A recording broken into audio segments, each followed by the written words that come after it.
សូមគោរពនឹងជម្រាបសួរបងប្អូនប្រិយមិត្តរបស់សុជាតិ Learning ទាំងអស់គ្នាបាទថ្ងៃនេះខ្ញុំវិលមកជួបពុកម៉ែបងប្អូនទៀតហើយអំពីការប្រើប្រាស់ Microsoft 365 នៅក្នុងអ៊ីនធឺណិតដោយសារតែមានសំណួរពុកម៉ែបងប្អូនសួរខ្ញុំថាតើធ្វើដូចម្តេចទើបអាចបង្កើត account ដែលអាចប្រើប្រាស់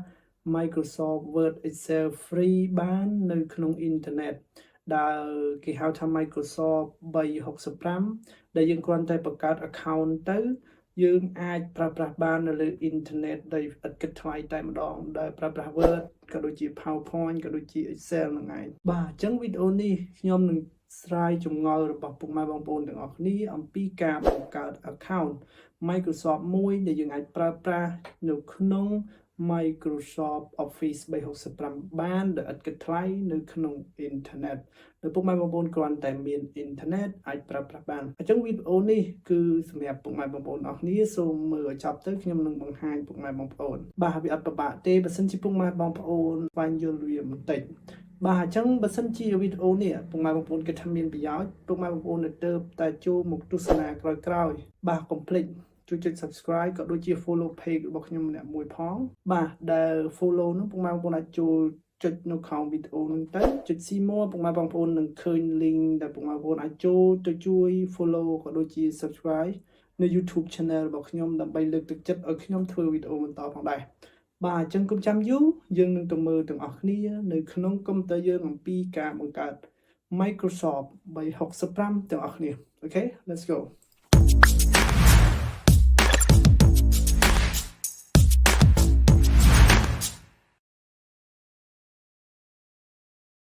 បាទសួស្តីអ្នកនរគ្នាឥឡូវយើងចូលទៅកាន់ Google មកអ្នកនរគ្នាដើម្បីធ្វើការ search នៅ Microsoft 365 របស់យើងអញ្ចឹងយើងធ្វើការ search មកយើងចូលទៅកាន់ជ្រុងមកអ្នកនរគ្នាទៅមកចូល Google យើង search មកដល់យើងចុចចូលមកយើងនឹងឃើញ account បែបហ្នឹងយើងចុច login មកអ្នកនរគ្នាបាទអញ្ចឹងខ្ញុំលឿនទីអ្នកនរគ្នាអញ្ចឹងចូលមកអ្នកនរគ្នាចង់ដាក់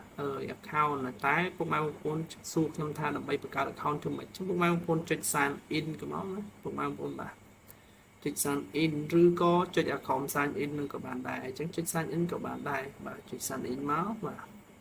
អញ្ចឹងយើងចុច sign in មកអញ្ចឹងវានឹងលោតចូលទៅឲ្យយើងដាក់ account Microsoft អញ្ចឹងណាពុកម៉ែបងប្អូនចឹងបើសិនជាពុកម៉ែបងប្អូនអត់ទាន់មាន account ទេយើងដាក់ create one ចុច create one មកបើមានយើងវាយចូលមកបាទអញ្ចឹងអត់ទាន់មានយើងវាយមកបាទអញ្ចឹងពុកម៉ែបងប្អូនត្រូវចាំកន្លែង account ហ្នឹងគឺយើងត្រូវវាយ Gmail យើងចូលពុកម៉ែបងប្អូនដើម្បីឲ្យវាផ្ញើលេខកូដមក Gmail របស់យើងអញ្ចឹងពុកម៉ែបងប្អូនវាយ Gmail មួយមកអា Gmail យើងប្រើរាល់ថ្ងៃហ្នឹងពុកម៉ែបងប្អូនបាទ Gmail ពុកម៉ែបងប្អូនបង្កើតស្រាប់ហើយដាក់ក្នុងទូរស័ព្ទហ្នឹងឬក៏ដាក់ក្នុងកុំព្យូទ័រហ្នឹងដែលយើងមានប្រើប្រាស់ហើយគ្រាន់តែយើងដាក់វាជា account Microsoft មួយទៀតទៅអញ្ចឹងណាអញ្ចឹងឥឡូវខ្ញុំវាយ account Gmail ខ្ញុំមួយបាទហើយតបមកខ្ញុំដាក់ password ផ្សេងអញ្ចឹងណាយើងប្រើ Gmail ដូចគ្នាតែ password ខុសគ្នាឡើយហ្នឹងបាទអញ្ចឹងយើងដាក់ password មកអញ្ចឹង password នេះគឺយើងបង្កើតថ្មីមួយដោយប្រើ Gmail ចាស់ហ្នឹងប៉ុន្តែ password នេះគឺសម្រាប់ដាក់ Microsoft ទេដែលយើងប្រើប្រាស់ internet លើអ៊ីនធឺណិតហ្នឹងដើម្បីប្រើប្រាស់ Word Excel បាន free នៅលើអ៊ីនធឺណិតអញ្ចឹងយើងដាក់លេខកូដសម្រាប់ខ្លួនយើងមកបាទសម្រាប់ពុកម៉ែបងប្អូនគឺដាក់កូដសម្រាប់ពុកម៉ែបងប្អូនអញ្ចឹងណាហើយសម្រាប់ខ្ញុំគឺដាក់ខ្ញុំអញ្ចឹងចុច next មកអ្នកនរគ្នាបាទចុច next មកអ្នកនរគ្នាបាទដល់ចុច next មិនក៏ឲ្យយើង save អត់ទេបាទ load នៅលើកុំព្យូទ័រអញ្ចឹងណាយើង save ក៏ save អត់ទៅបាទខ្ញុំចុចអត់ save ទេបាទអញ្ចឹងកន្លែងនេះគេឲ្យយើងដាក់លេខកូដ verify ទៅលើ Gmail ដែលយើងបានបង្កើតមិញហ្នឹងអញ្ចឹងវានឹងផ្ញើលេខកូដទៅកាន់ Gmail នោះGmail ខាងលើហ្នឹងពណ៌ខ្មៅហ្នឹងអ្នកនរគ្នាអញ្ចឹងអ្នកនរគ្នានឹងចូលទៅរក Gmail ហ្នឹងនៅក្នុង Google account នៅក្នុង Gmail អញ្ចឹងណាគាត់នឹងក្រុមហ៊ុន Microsoft ហ្នឹងបាទគាត់នឹងផ្ញើ Gmail មកឲ្យយើងដែលមានលេខកូដដើម្បីយកមក verify កន្លែងហ្នឹងណាបើមិនចឹងទេគឺបង្កើតអត់បានទេបាទអញ្ចឹងយើងចូលទៅយក Gmail មកយើងចុចសញ្ញា tab មួយទៀតមកយើងចូលទៅកាន់ Gmail របស់យើងបាទចុចទៅ Gmail មកណាគ្នាបាទអញ្ចឹង Gmail ខ្ញុំមាន2 3អញ្ចឹងខ្ញុំដូរ account Gmail សិនមក Gmail ខាងក្រោមគេនេះ Gmail ខ្ញុំប្រើ Microsoft ហ្នឹងឯងអញ្ចឹងខ្ញុំចុចចូលមកបាទចុចចូលមកក្នុង Gmail ខ្ញុំបិទ tab មួយចោល Gmail មុនបានលុបចោលខ្វែងចោលអ្នកនរគ្នាបាទយើងចាំមក Gmail យើងបើកក្រោយបាទដែល Gmail យើងបានភ្ជាប់ទៅ Microsoft ហ្នឹងអញ្ចឹងវាផ្ញើលេខកូដមកចុចមកនេះឃើញទេបាទនេះហើយគឺជាលេខកូដដែលផ្ញើឲ្យយើងយកទៅដាក់ verify នៅកន្លែង Microsoft account ហ្នឹងឯងអញ្ចឹងយើងធ្វើការ copy លេខកូដហ្នឹងមកដើម្បីយកទៅដាក់នៅកន្លែងនេះបាទយើងផាសវាមកអ្នកនេះហើយតោះមកយើងចុច next បាទតើពីចុច next ទៅវានឹង load ចូលទៅហើយបាទអញ្ចឹងយើងចាំបន្តិចអ៊ីនធឺណិតយើងលឿនវាដើរលឿនអ៊ីនធឺណិត slow ដើរ slow កន្លែងនេះគឺវាកំណត់ឲ្យយើងតែយើងនឹងជាមនុស្សយន្តអត់ទេបាទអញ្ចឹងគេតេស្តយើងបាទកន្លែងហ្នឹងគេតេស្តយើងតែបាទអញ្ចឹងកន្លែងហ្នឹងយើងចូលមកបាទវាចេញរូបបែបនេះអញ្ចឹងអ្នកនរគ្នាត្រូវចាំខ្ញុំនឹងបង្ហាញអ្នកនរគ្នាឲ្យបញ្យល់តាមរូបហ្នឹងមួយអញ្ចឹងណាបាទអញ្ចឹងអ្នកនរគ្នាត្រូវវិលមិនឲ្យរូបនៅក្នុងដែលមានដៃចង្អុលហើយនឹង icon លើដៃហ្នឹងឲ្យដូចទៅនឹងរូបសត្វហើយសត្វហ្នឹងវិលធ្វើម៉េចឲ្យមានទិសដៅដូចដៃអញ្ចឹងណា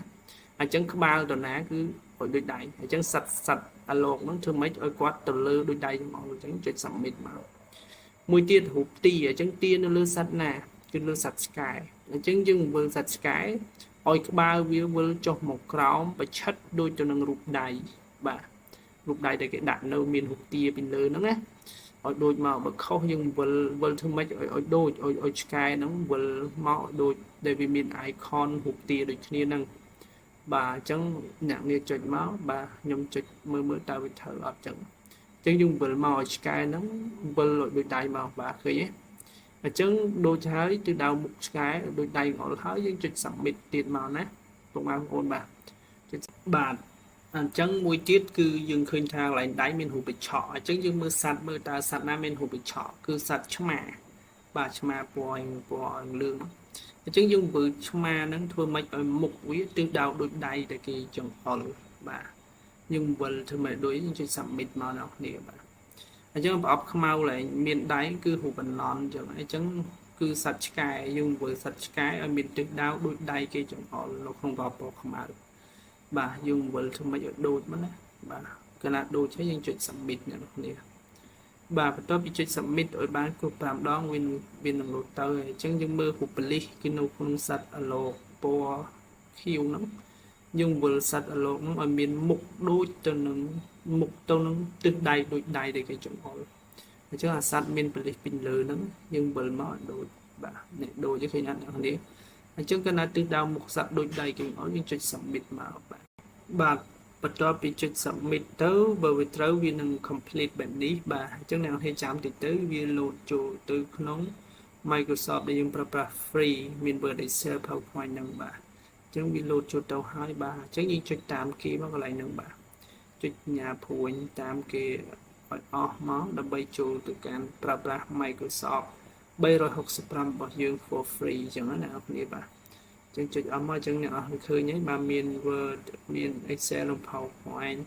ហើយនៅ account Microsoft យើងដែលអ្នកនរត្រូវកត់ទុកចឹងណា account Microsoft ហើយនឹង password ហ្នឹងយើងទុកយកទៅ lock នៅក្នុងទូរស័ព្ទដៃណាអ្នកនរទូរស័ព្ទដៃយើង down ចេញពី App Store ឬ Play Store មកយើងវាយ account នឹងចូលទៅយើងប្រើប្រាស់បានហើយទាំងទូរស័ព្ទដៃទាំងក្នុងកុំព្យូទ័រចឹងយើងបើក Word មកប្រើបានហើយបាទអញ្ចឹងសង្ឃឹមថាវីដេអូនេះពុកម៉ែបងប្អូននឹងប្រើប្រាស់បានហើយនឹងចេះបើសិនជាពុកម៉ែបងប្អូនធ្វើមិនទាន់ទេពុកម៉ែបងប្អូនអាចមើលបានអញ្ចឹងអញ្ចឹងនៅក្នុង Word ហ្នឹងគឺវាមាន function ច្រើនបាទអញ្ចឹងយើងចាំគឺធ្វើម៉េចយក Gmail យកមកដាក់នៅ account Microsoft ហ្នឹងដើម្បីឲ្យវាផ្ញើកូដមកណាបើយើងអត់ដាក់ទេយើងដាក់ Gmail ជាបង្កើតមកអញ្ចឹងវាអត់ដឹងផ្ញើកូដទៅយើងអាចរកបាននេះកន្លែងហ្នឹងបាទអរគុណច្រើននេះប៉ុណ្ណឹង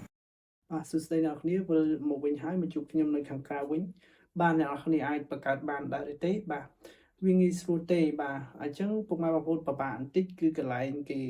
សម្គាល់តើវាជាមនុស្សយន្តអត់អញ្ចឹងគេឲ្យយើង verify ដោយកំណត់រូបភាព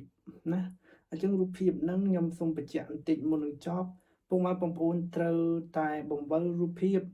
ដែលមានរូបសត្វខាងក្រោមហើយនឹងរូបភាព icon ពីលើហ្នឹងគឺអំបិលធ្វើម៉េចឲ្យសត្វខាងក្រោមហ្នឹងដូចទៅនឹងដៃដែលនៅគេប្រាប់អុលទៅទិសណាគឺយើងវិលឲ្យសត្វហ្នឹងទៅដូចទិសដៃហ្នឹងទៅខ្ញុំនិយាយចឹងណាមុខសត្វហ្នឹងទៅដូចទិសដៃដែលគេបង្ហាញហ្នឹង chẳng viên nông bậc cả ba này chẳng nhau sống thâm tha video này nông miền bị giỏi mẹ nó ní hơi nông chụp mai bóng ôn nửa video cài bà số mà cún xuống chúng biết liền